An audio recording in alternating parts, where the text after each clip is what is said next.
ভাবুন তো, পৃথিবীর সবচেয়ে বিপজ্জনক পাহাড়ে আপনি জীবন বাজি রেখে উঠেছেন, আর যাদের উপর ভরসা করে উঠেছেন তারাই যদি আপনাকে ঠকায়। এই ঘটনাই ঘটেছে বাংলার মেয়ে পিয়ালি বসাকের সঙ্গে। চন্দননগরের এই সাহসী পর্বতারোহী ইতিমধ্যেই এভারেস্ট জয় করেছেন। স্বপ্ন ছিল আরও বড়, এক এক করে বিশ্বের সব ৮,০০০ মিটার শৃঙ্গ জয় করার।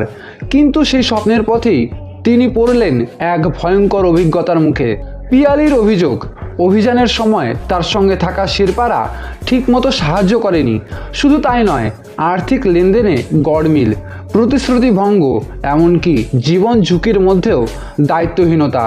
ভাবুন, এমন এক জায়গা যেখানে ১ সেকেন্ড ভুল মানেই মৃত্যু, সেখানে যদি আপনার গাইডই আপনাকে ফেলে দেয়। এই অভিযোগ এতটাই গুরুতর যে নেপাল পুলিশ ইতিমধ্যেই প্রায় ২০ জন শেরপাকে গ্রেফতার করেছে। কিন্তু এখানেই শেষ নয়, এর পেছনে লুকিয়ে থাকতে পারে আরও বড় এক চক্র। অভিযোগ উঠেছে কিছু শেরপা ও গাইড নাকি ইচ্ছাকৃতভাবে ট্রেকারদের অসুস্থ বানিয়ে হেলিকপ্টার রেস্কিউ দেখিয়ে ইন্স্যুরেন্স থেকে মোটা টাকা তুলত। মানে, এটা শুধু একটা ঘটনা নয়, এটা পুরো সিস্টেমের অন্ধকার দিক। আজ আমরা যেটাকে গৌরবের অভিযান বলি, তার পেছনে হয়তো চলছে বিপজ্জনক খেলা। পিয়ালি বসাকের এই সাহসী অভিযোগ হয়তো সামনে এনে দেবে সেই অন্ধকার সত্যগুলো যেগুলো এতদিন চাপা ছিল।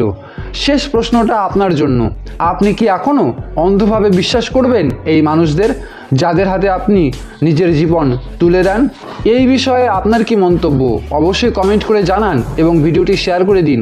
আর হ্যাঁ, পেজটি ফলো করতে একদমই ভুলবেন না।